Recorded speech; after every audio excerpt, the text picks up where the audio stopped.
जय हिंद दोस्तों। देखेंगे क्लास 10th बायोलॉजी का 4 लेसन उत्सर्जन, है ना। एक्सरेशन नाम है, एक्सरेशन याद रखिएगा। उत्सर्जन के इंग्लिश में कहते हैं एक्सरेशन। तो हम लोग पढ़ेंगे उत्सर्जन के बारे में। तो उत्सर्जन क्या है इसके बारे में जानेंगे, है ना। पेशाब के बारे में जानेंगे। आप लोग को जितना भी ये आप लोग का नेफ्रॉन है और उत्सर्जन में क्या क्या आते हैं आज इसके बारे में जानेंगे। तो ठीक है, तो अंत तक बने रहें और देखते रहें। ठीक है, तो चलिए तो चलते हैं। तो आप लोग को पहला नंबर लिखा है उत्सर्जन, तो लिखा है अपशिष्ट पदार्थ को शरीर से बाहर निकालना उत्सर्जन कहलाता है। अपशिष्ट मतलब खराब, ठीक है ना। खराब खराब पदार्थ को क्या करना, बाहर निकालना, उसी को हम लोग क्या कहेंगे, उत्सर्जन कहेंगे। और यहाँ में एक और डिफिनेशन है कि उपापचयी क्रियाओं के फलस्वरूप उत्पन्न अपशिष्ट पदार्थों का निष्कासन उत्सर्जन कहलाता है। ठीक है दोस्तों, यानी कि ये ध्यान रखेंगे कि खराब पदार्थ को शरीर से बाहर निकालना ही क्या कहलाता है, उत्सर्जन कहलाता है। ठीक है, यहाँ तक कंप्लीट। जैसे में लिख दिया गया पेशाब पसीना बलगम CO2, पेशाब पसीना बलगम CO2।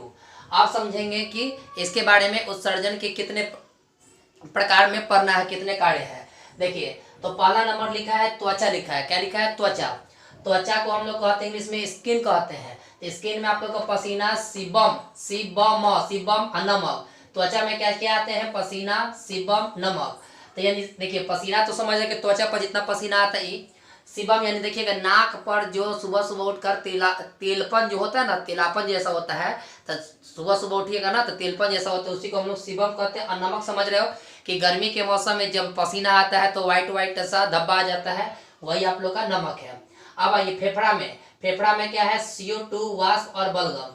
तो यानी कि हम लोग जो भी सांस वगैरह छोड़ते हैं फेफड़ा के माध्यम से छोड़ते हैं। फेफड़ा के माध्यम से CO2 वाष्प यानी ठंडा का मौसम में करते हो ना, भाप निकलता है, वही तुम्हारा वाष्प है। और बलगम यानी कि जो भी तुम लोग खखार वगैरह सब फेंकते हो, ये सब फेफड़ा के माध्यम से होता है। ठीक है, कैसे पूरा करके करते हो ना करके, वही तुम्हारा फेफड़ा से यानी कि जोर लगता है तो बलगम निकलता है।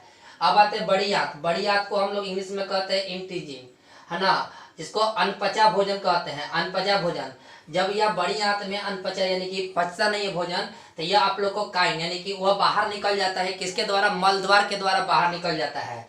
तो बड़ी आंत समझ गए। अब आते हैं यकृत यानी लीवर के बारे में। तो लीवर देखिए अमोनिया को यूरिया में परिवर्तन करना, अमोनिया को यूरिया में परिवर्तन करना। तो ध्यान रखेंगे अमोनिया को यूरिया में परिवर्तन करना। तो अमोनिया क्या है याद रखिए, और यूरिया क्या है ध्यान दीजिएगा, है ना। पेशाब का जम जाना मतलब कि पेशाब को रखना, ठीक है ना, बहुत देर तक रखना, तो यह अमोनिया कहलाता है।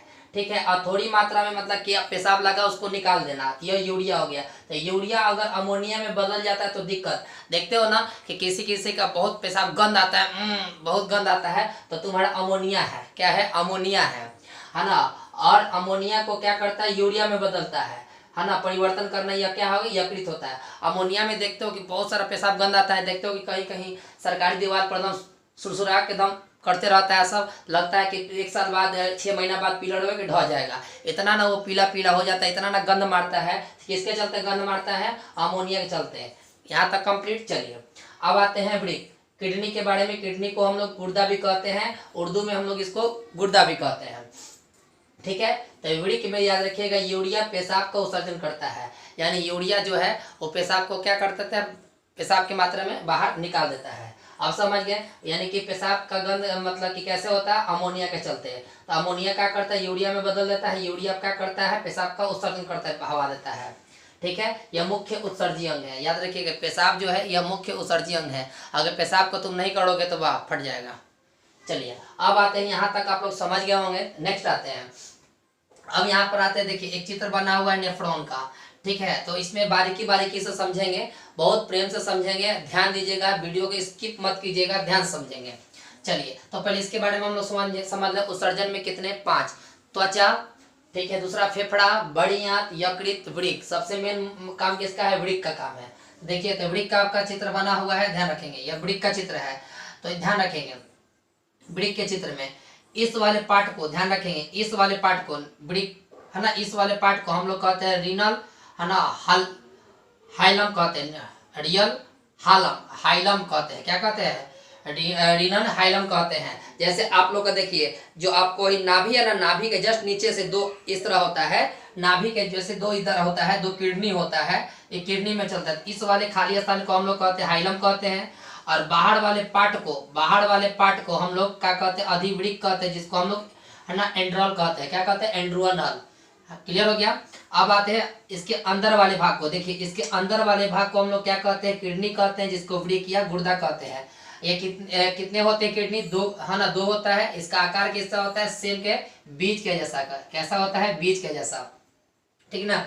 इंसान में किडनी को वो होता है, दो होता है ना। ये इसका आकार किसके आकार जैसा होता है, सेम के बीज के जैसा होता है। यहाँ तक समझ में आ गया।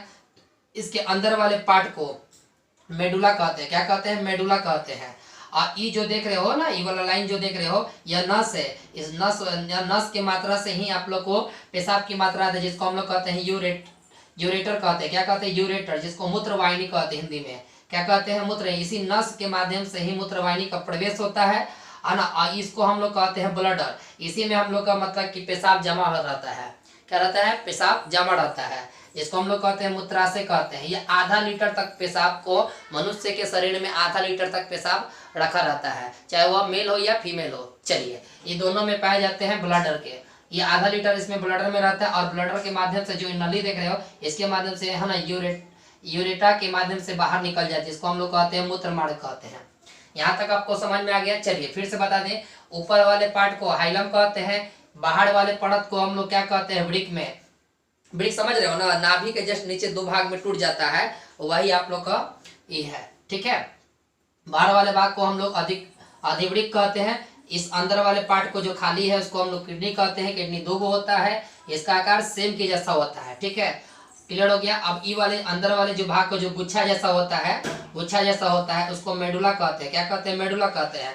और जो बाहर से नस जैसा घिरा हुआ है, उसको नस कहते हैं। नस के माध्यम से यूरेटर यानी मूत्रवाहिनी का प्रवेश होता है ना, आता है। उसके आने के बाद यहाँ जो बीच में दिख रहा है आप लोग को गुच्छा के जैसा, जिसको हम ब्लडर कहते हैं, मूत्राशय। यह नाशपाती के आकार का होता है। याद रखिएगा, यह कैसा आकार का होता है, नाशपाती के आकार का होता है।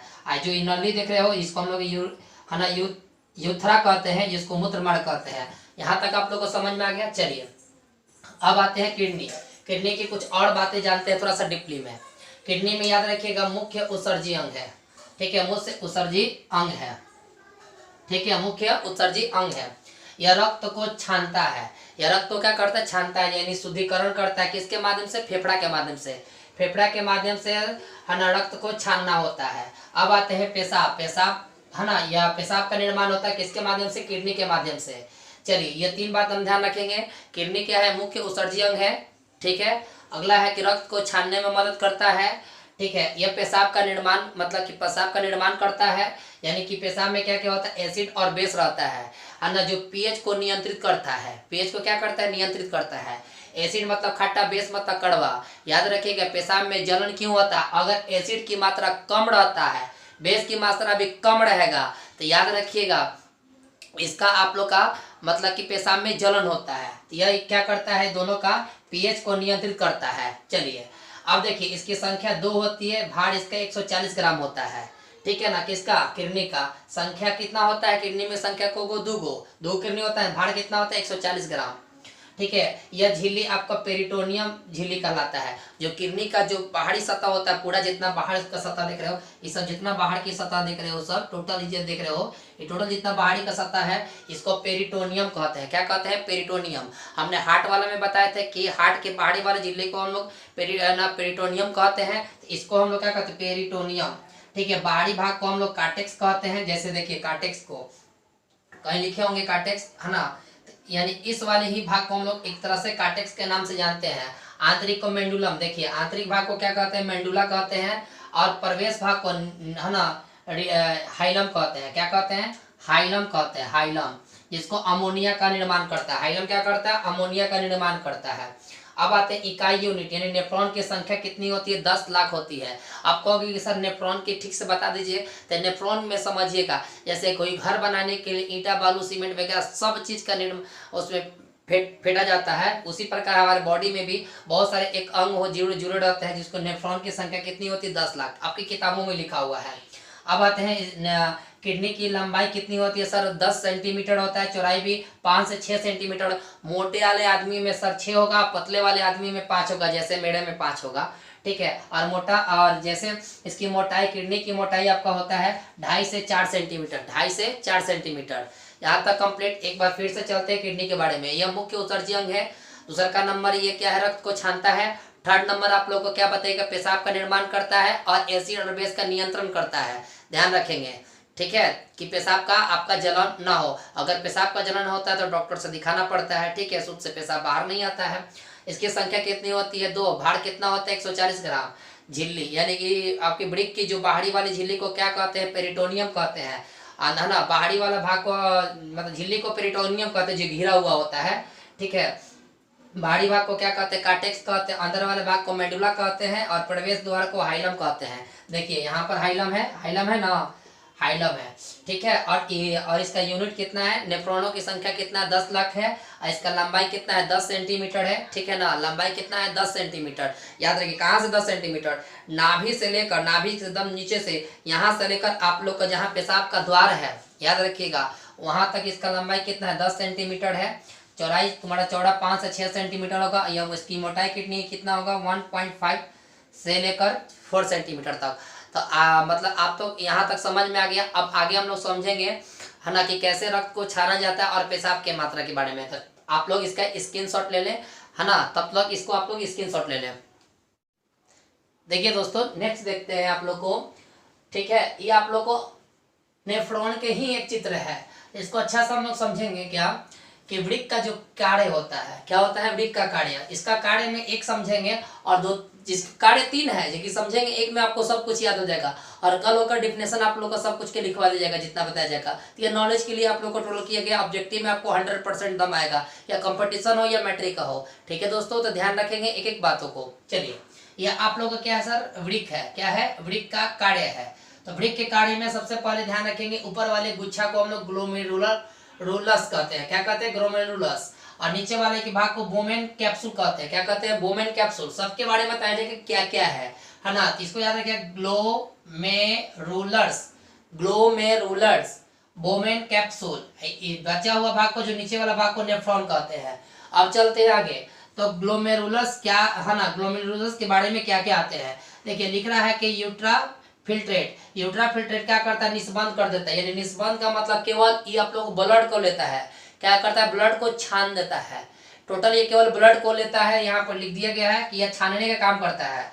क्या करता है? छानने का काम करता है। और रक्त से कणों को छानता है। क्या करता है? रक्त को, कणों को छानता है, यानी बढ़िया बढ़िया चीज को क्या करता है? छान लेता है, ठीक है, क्लियर। अशुद्ध रक्त को वापस भेज देता है, शुद्ध रक्त को क्या करता है? वापस भेज देता है। तो बढ़िया चीज को छान लेता है। और साफा बकलोल है, यानी केवल खून को छान लेता है, बाकी प्रोटीन वगैरह जितना सारा चीज है उसको छोड़ देता है। तो क्या करता है? बोमेन्स। फिर बोमेन्स में दूसरा का भाग होता है छानने का काम।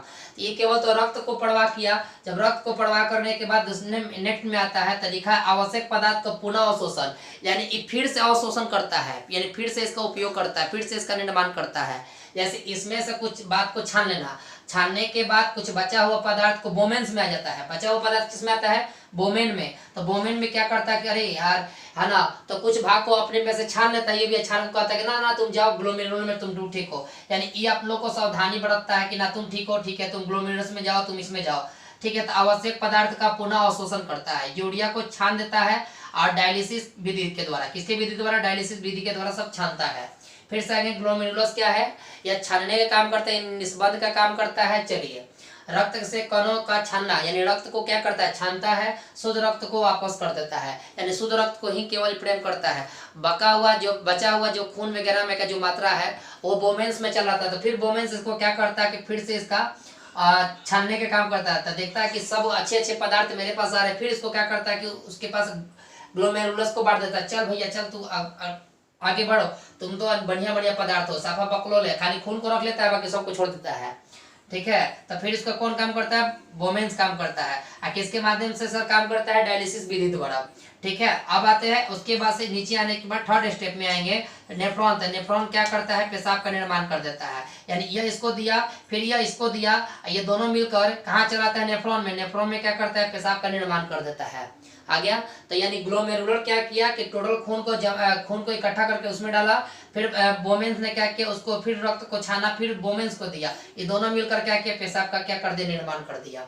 अब आते हैं यहाँ पे पेशाब के बारे में। पेशाब का मात्रा कितना होता है सर, 96%। किसी भी मनुष्य में कितना होता है पेशाब, 96% का होता है। 96% में क्या क्या बचा, यानी ठोस 4% होता है। कोई पूछेगा पेशाब का मतलब कि पेशाब में जल की मात्रा कितनी होती है, तो बताइएगा 96%।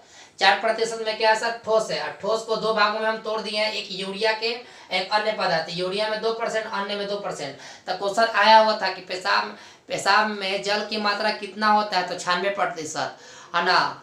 क्लियर बता दीजिएगा। चलिए उसके बाद से पेशाब में है ना, ठोस को दो भागों में, एक यूरिया को 2%, अन्य भाग को 2%। इसका पीएच मान कितना होता है पेशाब का, 4.8 होता है। जब 4 के नीचे है तो सर इसका क्या होगा, अम्लीय होगा। स्वभाव कैसा होगा, अम्लीय होगा। अच्छा, अब पेशाब पीला किसके माध्यम से होता है, तो है ना, यूरोक्रोम के माध्यम से। क्या होता है, यूरोक्रोम के माध्यम से। याद रखिएगा, आप लोग पहले बार जान रहे हो कि पेशाब की मात्रा मतलब पीला क्यों होता है, तो यूरोक्रोम की मात्रा से पेशाब का पीला होता है। किसके अंदर, ये ग्लोमेरुलस और बोमेंस के चलते इस है ना, उसमें कौन सा पदार्थ आके मिल जाता है, यूरोक्रोम मिल जाता है, जिसका पेशाब क्या होता है, पीला होता है। याद रखिएगा, पीएच मान अगर 4 के नीचे, अगर 4 है तो 4 के नीचे है तो याद रखिएगा पेशाब पीला होगा। पेशाब पीला होने का कारण क्या है, यूरोक्रोम है। फिर उसके बाद से है ना, अमोनिया यानी कि गंध, यानी गंध कौन देता है, अमोनिया। याद रखिएगा, पूरे चैप्टर में केवल यूरिया यूरिया यूरिया यूरिया, गंध देने वाला याद रखिए अमोनिया है। जैसे पेशाब करते हो तो बहुत ज्यादा थैली में पेशाब को रख लेना है ना, और उसके बाद से बाद में जाकर करना, बहुत देर से करना, और वही पेशाब महकता है तब पूछेगा कि पेशाब का गंध किसके द्वारा होता है, तो बताइएगा अमोनिया के द्वारा। पेशाब में क्या मिला रहता है, तो यूरिया। पेशाब में पीएच मान कितना होता है, 4.8 है ना। क्लियर। पेशाब का स्वभाव कैसा है, तो बताइएगा अम्लीय। यहाँ तक कंप्लीट हो गया। चलिए ठीक है, फिर से बता दूं। चलिए, पेशाब में जल की मात्रा 96%, ठीक है। पेशाब में ठोस की मात्रा 4%। क्लियर हो गया। अच्छा, इसका पीएच मान कितना होता है, 4.8 होता है। अच्छा, इसका 4.8 का मतलब अम्लीय हो गया। जब अम्लीय हो गया दोस्तों, तो उसके बाद से इस पीला ना, पेशाब पीला क्यों होता है, किसके माध्यम से, यूरोक्रोम के माध्यम से। फिर इस पेशाब में गंध क्यों उत्पन्न होता है, अमोनिया के चलते है। क्लियर।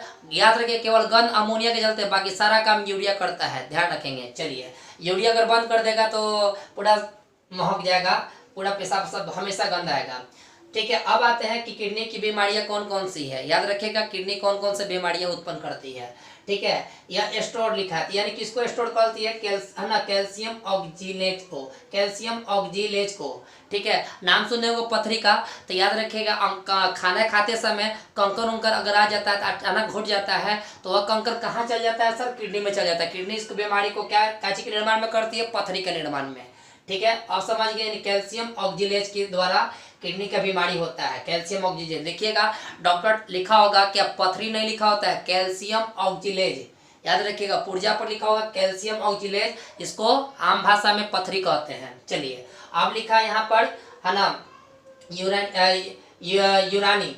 यूरानी में क्या होता है सर, अमोनिया। अमोनिया जब बढ़ जाता है तो पथरी का निर्माण कर देता है। अच्छा, उसके बाद से गोइट लिखा है। गोइट क्या लिखा है, गोइट। गोइट में क्या होता है सर, गठिया। गठिया से क्या होता है, यूरिक एसिड, यानी यूरिक एसिड अगर बढ़ जाता है तो गठिया होता है। अब गठिया तुम लोग समझ देखते हो, किसी किसी का पाँव फूल जाता है, बड़ा सा मतलब कि पाँव का मोटापन हो जाता है, वही सर आपका क्या है, गठिया है। क्लियर हो गया। चलिए, फिर उसके बाद से किडनी क्या होता है सर, खराब हो जाता है। तो किडनी के क्या होता है, किडनी अगर अगर एक किडनी खराब हो जाएगा तो कोई बात नहीं है, आदमी जिंदा रहता है। ये नहीं कि एक किडनी है, किडनी नहीं है तो आदमी जिंदा नहीं रहेगा, ऐसा कोई बात नहीं है। ठीक है, अगर याद रखिए दोनों किडनी खराब हो गया तो आदमी बहुत कुछ दिन तक ही जी सकता है।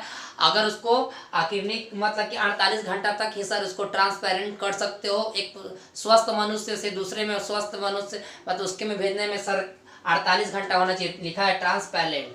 ठीक है ना, याद रखिएगा, कभी भी किडनी का कितना होता है सर, 48 घंटा में आप लोग कर सकते हो ट्रांसफर। क्लियर हो गया। चलिए, अब गठिया समझ गया सर, पाँव को दम फूलना, ठीक है ना, यूरिया की मात्रा बढ़ जाना, इसलिए पाँव फूल जाता है, मोटापन हो जाता है, ठीक है। अमोनिया सर क्या होता है, पेशाब गंद होता है, दम सुसुरा के मुतने लगता है सब, इना की पेशाब अगर लगा हो तो तुरंत कर दे, इकट्ठा करके रखता है, इसीलिए गंद आता है। पथरी कैसा होता है याद रखिएगा, बताया ना, डॉक्टर की पुर्जी पर लिखा होगा है ना, कैल्शियम ऑक्जिलेज, याद रखिएगा, कैल्शियम ऑक्जिलेज जिसको हम लोग कहते हैं पथरी, ठीक है। उस साधारण भाषा में पथरी नहीं लिखा रहता है, उसकी पुर्जा पे देखिएगा कैल्शियम ऑक्जिलेज लिखा है, यह किडनी की इतना सारा बीमारी देता है, ठीक है। क्लियर हो गया। अब आते हैं मुख्य उत्सर्जी पदार्थ में, बहुत यहाँ से प्रेम से समझेंगे यार, ठीक है। पादप और पेड़, यानी पादप और पेड़, यानी लिखे लाशा और गोंद। याद है कनैल का फूल देखे होगा, कनैल का फूलवा तोड़ता है तो उसमें से गोंद निकलता है ना, तो वही दूध वाला पेज, यहाँ कटहल के पेड़ में अगर कुछ मारोगे है ना, चाहे ईंटा से मारोगे चाहे उसको काटोगे ना, तो उसमें से गोंद निकलेगा। गोंद निकलने के बाद कैसा गोंद हो जाएगा, लाशा लाशा, जैसे लब लब लब जो चूहे लगेगा, तो वही लाशा या गोंद है, ठीक है। अब आइए यहाँ पर लिखा है यूरो है ना टेरिक, यूरोटेलिक लिखा है, यूरोटेलिक में आपका यूरिया उत्सर्जन करता है, क्या करता है, यूरिया उत्सर्जन करता है। यूरोटेलिक क्या करता है ना, टेलिक क्या करता है, यूरिया उत्सर्जित करता है। एग्जाम्पल में देखिए, स्तनधारी यानी मानव और पशु, याद रखिएगा है ना, स्तनधारी का मतलब कि याद रखिएगा मेल और फीमेल दोनों में है, यानी 12 साल की उम्र तक स्तनधारी ही बोला जाता है। क्लियर हो गया। और 12 के बाद से है ना, 12 के बाद से लड़कों में मतलब कि स्तनधारी की मात्रा नहीं होती है और फीमेल में स्तनधारी की मात्रा होती है। तो ध्यान रखेंगे 12 साल की उम्र के बाद स्तनधारी में मानव हट जाते हैं और फीमेल भी हट जाती हैं, तो फीमेल अलग हो जाती है, स्तनधारी हो जाती है। क्लियर हो गया। चलिए, तो यूरिया आप लोग का हो गया, यूरिया उत्सर्जन। उसके बाद से सर लिखा हुआ क्या है ना, यूरिकोटेलिक में यूरिया एसिड की मात्रा क्या होती है। तो ये पूछेगा यूरिया एसिड किस में होती है, तो पक्षी और सरीप में, यानी पक्षी समझ गया, सरीसृप मतलब जो जमीन पर रहते हैं और पानी में रहते हैं। स्तनधारी समझ गया, स्तनधारी में क्या होता है, यूरिया उत्सर्जन होता है, और पक्षी और सरीप में क्या होता है, यूरिया एसिड होता है। क्लियर हो गया। अच्छा, मछली और कीट में अमोनिया। देखिए, मछली अगर घर पे बनता है और उसको धो धा करते हैं तो मछली याद रखिए महकता है ना, तो महकने की प्रक्रिया यानी मछली और कीट में ज़्यादा अमोनिया रहती है। अमोनिया की मात्रा किसमें ज़्यादा रहती है, मछली और कीट में। अब लिखा है ना ग्वाइनटेलिक में आप लोग का मकड़ी आता है। तो जैसे मकड़ी कहीं भी अगर हाथ पर भी अगर पेशाब कर देता है तो हाथ में चित्ता चित्ता जैसा आ जाता है, ठीक है ना। तो यह मकड़ी में क्या होता है सर, है ना, ग्वाइनटेलिक होता है। मछली कीट में क्या होता है, एमोनिक टेलिक होता है। और पक्षी में क्या होता है, यूरिकोटेलिक होता है। और स्तनधारी में क्या होता है, यूरिकोटेलिक, यानी उत्सर्जी पदार्थ, खराब पदार्थ। उत्सर्जी का मतलब क्या होता है, खराब। तो ध्यान रखेंगे, ठीक है ना। पादप में फिर यानी पादप यानी पेड़ में कौन सा होता है, सरलासा और गेहूं होता है ना। क्रिया स्तनधारी में क्या होता है, यूरोटेलिक होता है, जिसको हम लोग हिंदी में कहते हैं यूरिया उत्सर्जन, ठीक है। उसके बाद से पक्षी और सरीप यानी कि रेंगने वाले चीज को सरीप कहते हैं, उसमें यूरिया एसिड होता है, ठीक है। और अमोनीटेलिक में अमोनिया होता है, यानी अमोनिया इसको कहते हैं, जैसे मछली में ज्यादातर ये अमोनिया होती है और मकड़ी में, ठीक है ना। तो आप लोग को पूरा टॉपिक आप लोग का पूरा 4 लेसन समझा दिया गया है। अब इसके बारे में कल आप लोग को और विस्तार से डेफिनेशन के साथ लिखवा देंगे। ये आप लोग को पूरे नॉलेज के लिए बताया गया था दोस्तों, तो आप इसको कॉपी में पूरा नोट डाउन करेंगे और आप लोग को टोटल बात को लिखवा दिया जाएगा कल। यानी चैप्टर बहुत छोटा है, आप देखिएगा तो समझ में आ जाएगा। तो कल सबके बारे में डेफिनेशन लिखवा देंगे, ठीक है ना। और उसके नेक्स्ट में आप लोग क्वेश्चन आंसर करवा देंगे। तो आप लोग इसका स्क्रीनशॉट ले लें। अगर अच्छा लगा तो सर लाइक जरूर, शेयर जरूर कीजिए। तब तक के लिए जय हिंद।